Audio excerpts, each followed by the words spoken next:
when can we expect Melly to come home? May. Jamie Demons King, YNW Melly's mom, just shook the whole internet with one bold claim. Melly is coming home. And people online, they are losing it. No question. Now we're breaking down what's really going on in Melly's case right now and whether those two words actually mean what everyone is praying they mean. The moment that flipped everything upside down, that right there, yeah, that reaction came from a criminal lawyer speaking on Bortland's plea deal just months back. A man who was inside that car, a man who knew every detail, a man who finally cracked under pressure. And still, somehow, things didn't go how people expected. Fast forward to April 15th, 2026. One Instagram story from one woman instantly changed the entire energy of the internet overnight. Just a post, just a few words, and suddenly the whole rap scene is in chaos. That woman, Jamie Demons King, YNW Melly's mother, and what she said, short, simple, but heavy, Melly coming home. That's it. No long caption, no breakdown, just a statement that hit like a bomb. But don't get it twisted. Before running wild with that news, it's time to slow down and really look at what's happening.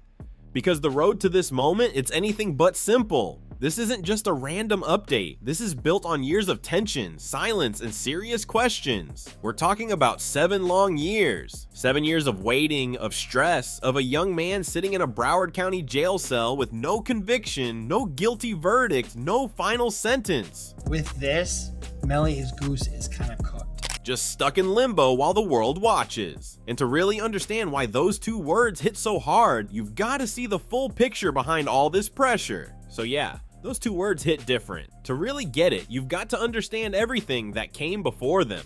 Jamele Maurice. Demons was born May 1st, 1999 in Gifford, Florida.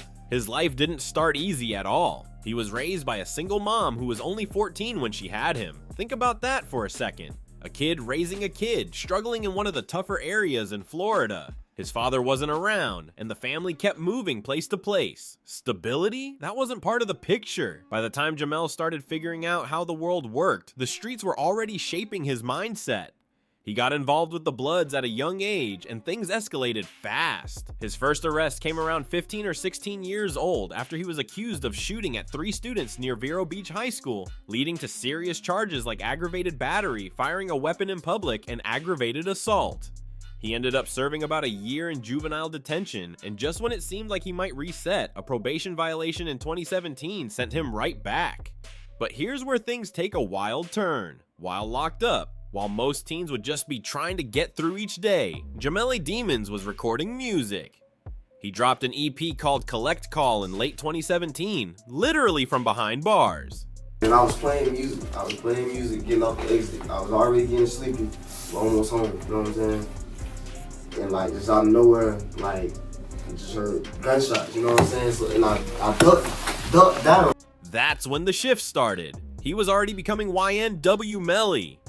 Once he got out in March 2018, he didn't hesitate, not even for a second. Track after track started dropping. Virtual, Blue Balenciagas, Melly the Menace, Butter Pecan, Medium Fries, and the numbers went crazy, pulling in millions of views fast. Then in August 2018, he released his debut mixtape, I Am You, and right after that, everything changed.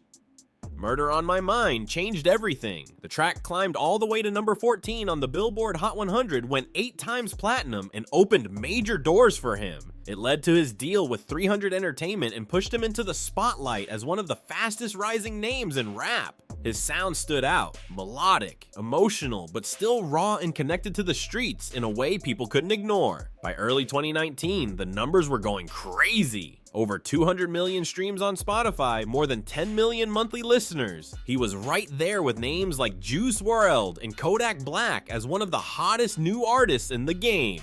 Everything was building fast. The momentum, the fame, the pressure, all of it. Then October 26, 2018 happened, and everything took a dark turn. While his career was still rising, something went down in Miramar, Florida that stopped. Hey, everything cold, the Anthony DeAndre Williams, known as YNW Sack Chazer, 21 years old, and Christopher Jermaine Thomas Jr., known as YNW Juvie, just 19, were shot and killed.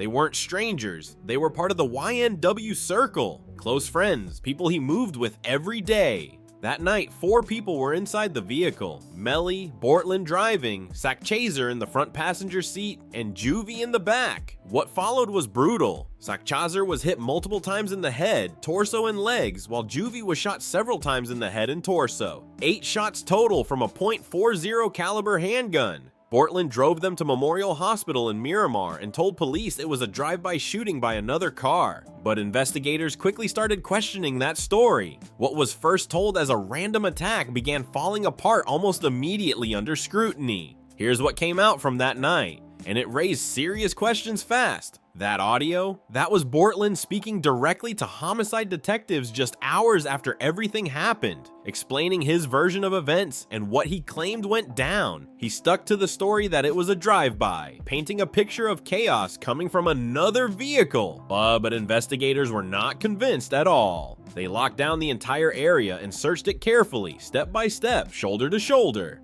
Here's the hard part where we're having a hard time to understand, is that we shut down that entire area and we had officers shoulder to shoulder walk it out. They didn't find as much as one shell casing. They didn't find one piece of glass, nothing. And what did they find? Nothing. Not a single shell casing, no shattered glass, no physical evidence backing up that drive-by claim anywhere near the location. The detective kept pushing harder and harder because the story wasn't lining up. And then the forensic evidence told a completely different story. Every projectile traced back to inside the Jeep itself, mainly from the left rear side, which is where Melly was sitting. That supposed drive-by, it didn't just seem unlikely. Investigators said it didn't match the physical evidence at all. The victim's wounds didn't fit that version either, raising even more red flags. Then it got even deeper. A spent shell casing was reportedly found inside the Jeep, already collected up, suggesting someone may have tried to clean things up after the fact. That alone shifted the entire narrative, and the messages that followed made things even more intense. Hours later, when someone asked how he was doing in an Instagram DM, Melly allegedly responded, "I did that and shh." There were also messages that seemed to praise Bortland's loyalty and reference the situation directly. By February 13th, 2019, both Melly and Bortland were arrested, each facing 2 counts of first-degree premeditated murder. And from that point on, everything changed. Melly was just 19 years old when everything changed. And since that day, he hasn't stepped outside a Broward County jail cell at all. Not for a day, not for a week, not even for a month. We're talking 7 straight years. That's a long time to sit and wait while your future hangs in the balance. Prosecutors built a heavy case. Their theory claimed Melly was the shooter, pointing to possible motives like money issues, saying the victims are making more and starting to create distance. They also brought up alleged gang-related motives, claiming it could be tied to moving up within the G-Shine Blood set. According to them, Bortland's role was to help sell the drive-by story to police and back up the cover story. He's taking a deal where he's getting, 10 years in, 6 years on probation. He's already got 7 in. He might do a couple more years, depending upon how Florida works their system. Both Melly and Bortland said not guilty from the start. Then came the first trial in June 2023, almost 5 years after the arrests. Prosecutors were even pushing for the death penalty at one point. Weeks of testimony rolled out. Forensic experts, ballistics breakdowns, detailed arguments from both sides, and still, the jury couldn't agree. It ended in a hung jury. Reports suggested a 9-3 split, leaning toward conviction on lesser manslaughter charges, but not enough to lock in a final decision. On July 22nd, 2023, a mistrial was officially declared. Melly made it through that round, but he was still locked up, still waiting. And the delays, they just kept stacking up. Court dates came and went, each one falling apart into another postponement. Legal battles over evidence, defense motions, prosecution appeals. It turned into a constant back and forth with no clear end. By August 2025, the retrial got pushed again, all the way to January 2027, nearly 8 full years after his arrest. So when Jamie Demons King posted on April 15th, 2026 saying Melly coming home, it didn't just pop up out of nowhere. It dropped right in the middle of all this tension and uncertainty. Something had been building behind the scenes. Something shifted. And after watching her son sit in a cell for over 7 years, his mother finally felt bold enough to say it out loud. But the real question is, well, what exactly triggered that moment? What changed? And is this actually real? Or just another emotional twist in a case that's already left people drained and confused? That's where things get serious. Because to understand why that one Instagram story shook the internet the way it did, you have to look at what's been happening inside the legal system over the past year. This isn't just people hoping or reacting off feelings. There have been real developments, real movement, real cracks starting to show in a case that once looked locked in. For the first time in years, there's been a sense that something could actually open up. Something that could point toward a possible path to freedom. So rewind to September 9th, 2025, a date that caught a lot of people off guard. The day before his own trial was supposed to start, Cortland Bortland Henry made a move that shocked everyone watching. Out of nowhere, after years of standing firm, he accepted a plea deal in the Broward County double murder case. Think about that for a second. This was someone facing the same serious charges as Melly. Someone who had stayed solid for over 6 years, not folding under pressure, not switching up even as the case dragged on and the stakes kept rising. And then suddenly, he took the deal. After all that time, all that pressure, all those attempts by prosecutors to get him to flip. Now, let me make this very clear. Because you take a proffer doesn't mean you cooperated.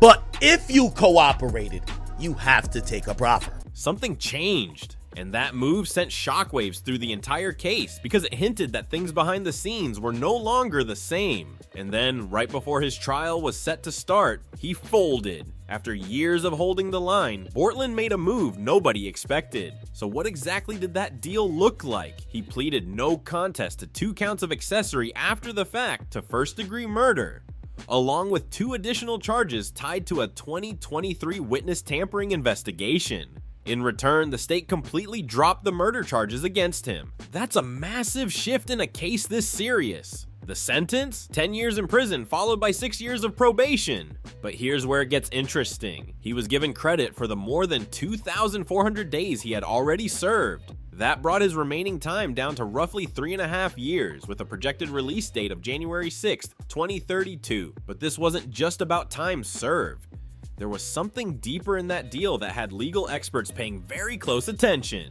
As part of the agreement, Bortland committed to sitting down with prosecutors and giving a full, detailed, and truthful account of everything he knew. That detail changed everything, because now this isn't just a co-defendant case, it's someone potentially turning into a key source of information. Criminal lawyer Bruce Rivers reacted to the situation in real time and didn't hold back on what this could mean. Rivers went on to break down the numbers, comparing what Bortland stood to gain from this deal versus what he was putting on the line by agreeing to talk.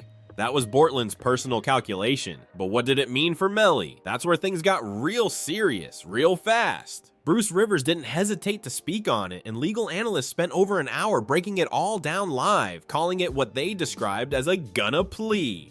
They were referencing the Young Thug Rico situation, and the logic behind it was simple but heavy. When someone pleads to accessory after the fact to murder, they are admitting a murder happened, and admitting they helped someone connected to it. That alone carries weight, so even if Bortland never takes the stand and directly points at Melly, the plea itself already paints a picture that prosecutors can work with.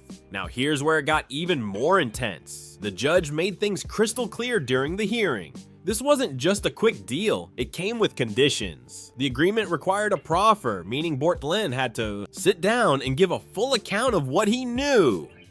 I do want to have a quick conversation with Mr. Henry. I'm going to put him under oath. Life in Florida State Prison, followed by life in Florida State Prison, followed by life in Florida State Prison, followed by life in Florida State Prison. And the judge spoke directly to him about what that really meant and what he was agreeing to. Then came the moment that put everything into perspective. The charges were read out loud, one after another, life sentence, then another, and another stacked on top. The reality of what Bortland was facing hit hard in that courtroom. We're talking about a possible 4 life sentences plus an additional 75 years. That was the level of exposure before the deal. So when you're staring at spending the rest of your life behind bars, a 10-year sentence, especially with over 6 years already credited, starts to look like a completely different situation. So yeah, the deal got signed, the proffer was locked in, and then, not long after that, something unexpected started happening on Melly's side of the case. In January 2026, prosecutors made a move that caught attention. They dropped several charges against Melly himself. Specifically, the witness tampering, gang-related, and solicitation counts were dismissed. That kind of shift doesn't happen for no reason, and it added even more tension to a case that was already full of twists. Melly's new legal team, Drew Findling and Raven Liberty, made it clear these dismissals were a big deal. They weren't brushing it off as small technical wins. According to the defense, these dropped counts pointed to something deeper. In their words, no crimes tied to those specific accusations. And they used that momentum to launch another serious push to get Melly out of that cell. By March 2026, his attorneys filed a formal motion for a pretrial release hearing, what's known in Florida as an Arthur hearing. That's a major legal move in a capital case, designed to challenge whether someone should even be held without bond. The filing didn't hold back. It pointed to what the defense called new evidence, and it also highlighted what they described as harsh and restrictive jail conditions. This wasn't their first attempt either. It was Melly's fourth time trying to secure release before trial. Think about that for a second. 4 separate attempts to get bond, and all 4 had been denied up to that point. That kind of pattern shows just how locked in this case has been. Then March 31st, 2026 came, and things took another unexpected turn. Melly was scheduled for a status hearing, but he refused to appear in court. Whether that was a calculated legal move, a form of protest, or frustration boiling over after years behind bars, it raised eyebrows. The judge didn't slow things down. A new date was immediately set, April 30th, 2026 at 9:30 a.m. in front of Judge Martin Fine. That hearing is set to address the bond request and multiple pending motions. And here's why that date matters so much. If the judge grants bond, Melly could actually walk out of Broward County Jail under strict conditions like house arrest and electronic monitoring. But still, that would be a major shift in a case that's kept him locked up for years. If the judge says no on April 30th, 2026, Melly stays locked up straight through to the January 20th, 2027 retrial. And like the judge said, a judge does not have any discretion. Zero. That's the reality hanging over everything right now. And it's exactly that date, the April 30th, sitting right around the corner that sets the stage for why Jamie Demon's King's April 15th post blew up the way it did. People saw the timing and immediately assumed something had been confirmed, but here's where things need to be made clear. The viral claim spreading online that Melly's mom officially announced his release is not accurate at all. What she actually posted was vague, emotional, and hopeful. No date, no legal confirmation, no court document, nothing from the defense team backing it up. It was simply the words of a mother who, after years of watching her son sit in jail, finally felt like there might be a real opening ahead. Media outlets like Hot New Hip Hop and Hot 97 didn't treat it as a confirmation either. They framed it as a tease, a hint, a moment of optimism, not a legal update. But social media took it and ran with it, turning emotion into headlines and speculation into news. Still, there's a reason people even believe something could be happening now.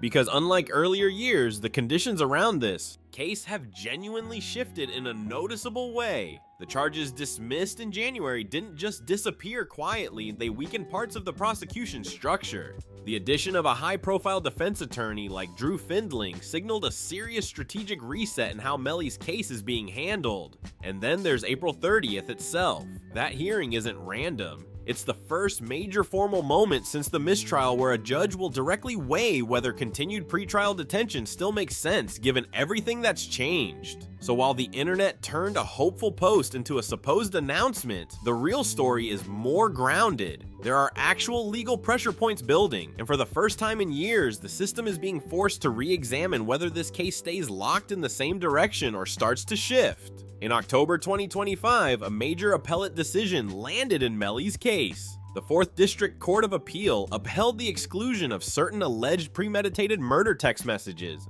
and that ruling could seriously limit what prosecutors are even allowed to present at the retrial. Then you've got another layer. Back in November 2024, Melly filed a lawsuit against the Broward Sheriff's Office accusing the system of cruel treatment and pushing for his release after more than 2,800 days in custody without a conviction. The shootings from the outside in, they did hit the bodies, but it's been shown that the bodies were already dead.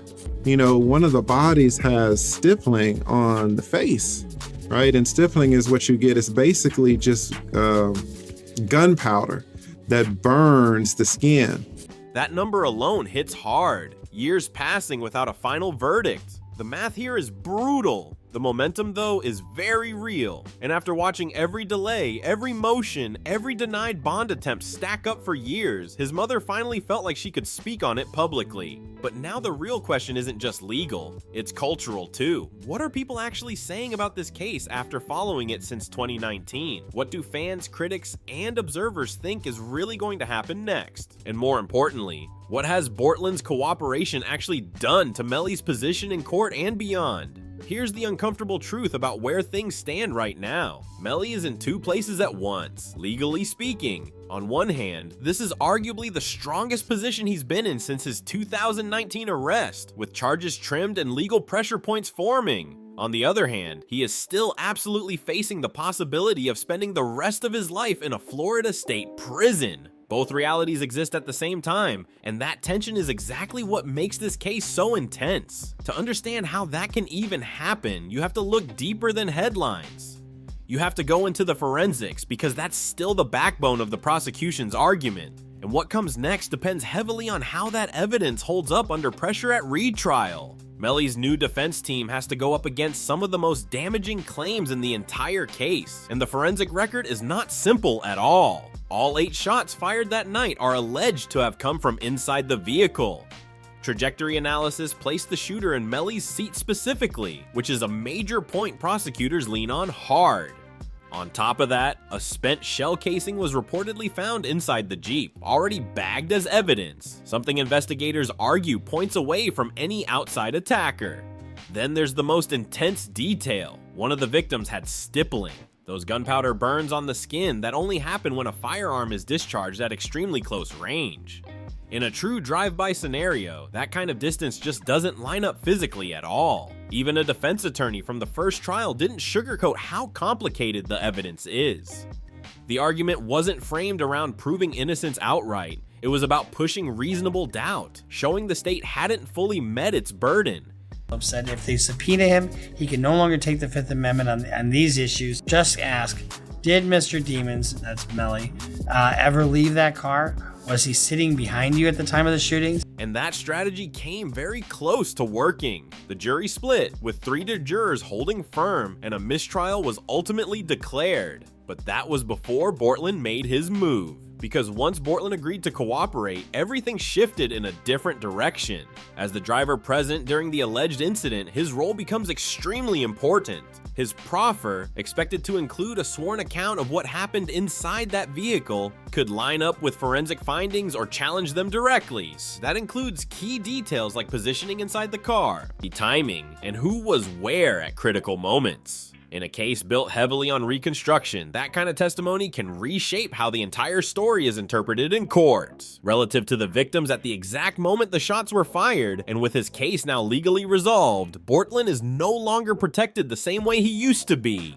Double jeopardy has now attached, which means he can't just hide behind the Fifth Amendment anymore. He can actually be compelled to testify. That shift makes him subpoena ready for the retrial, something defense and prosecution teams are both taking very seriously.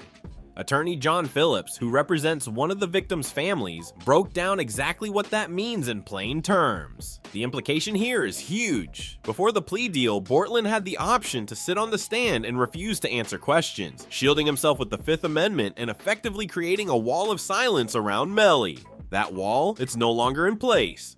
But here's where things get even more intense. This is also where Melly supporters point to something critical, the issue of motive. Because despite years of prosecution arguments, there has never been a clean, universally accepted why that ties everything together. The state has always struggled with that central question. Why would Melly, in the middle of a fast-rising music career, allegedly turn on 2 of his closest friends? Over time, several theories have been floated. One claim involved Melly's girlfriend allegedly receiving explicit messages from Sakchazer. Another pointed to financial tension, with reports suggesting the victims were earning more money and starting to distance themselves from the group. There were also rumors tied to gang status and alleged elevation within the G-Shine Bloods, with prosecutors suggesting the killings could be connected to internal advancement dynamics.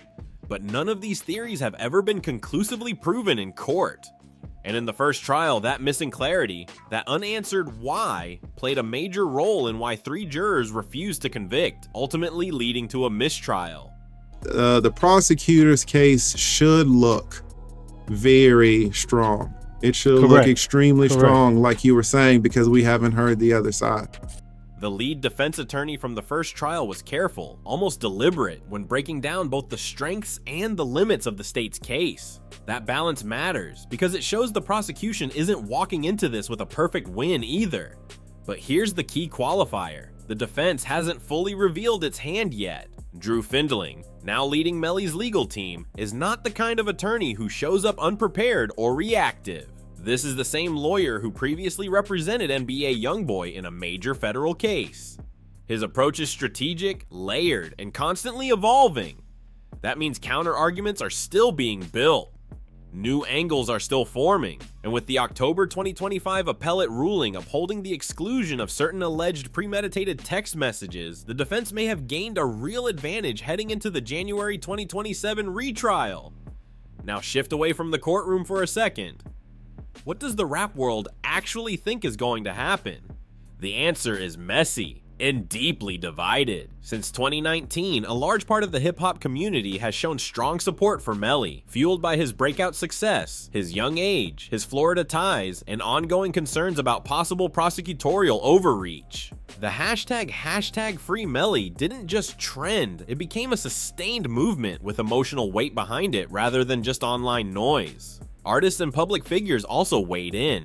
Boozy Badaz attended the 2023 trial and posted live reactions in support. Meek Mill visited Melly in jail and spoke publicly about detention conditions through social media and podcast appearances. Fans took it further, with Free Melly tattoos, streaming spikes whenever new legal updates dropped, and constant online mobilization whenever the case made headlines. But then Bortland's plea deal changed the atmosphere in a noticeable way. It didn't erase support, but it definitely shifted the tone, making the conversation more split, more cautious, and more uncertain about what comes next. Academics started calling it a gonna plea. Lawyers dissected Bortland's deal from every angle, trying to explain what it really meant for the bigger case. Online, things got even more chaotic. Social media lit up with accusations, with some posts mocking him and others calling him a flip to avoid a possible life sentence. Comments like Bortland bit flooded timelines, turning legal analysis into internet slang and debate.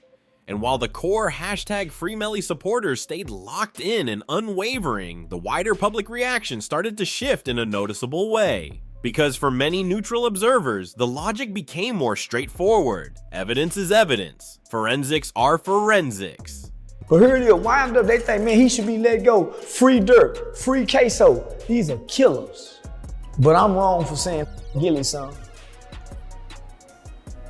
Yeah. Now, I hope they get his kid life.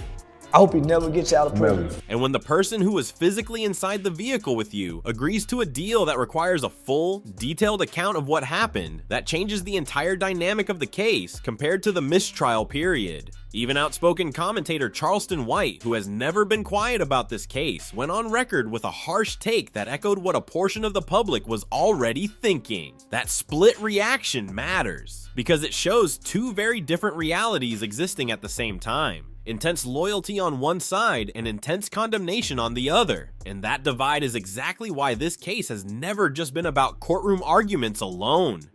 It's about larger questions being asked in the background. Questions about how young black men are treated in the justice system. Yachi, about how violence develops in communities that have been structurally neglected. About whether the system can fairly handle a case involving a 19-year-old from Gifford, Florida, who had already been through multiple institutions before this case ever began.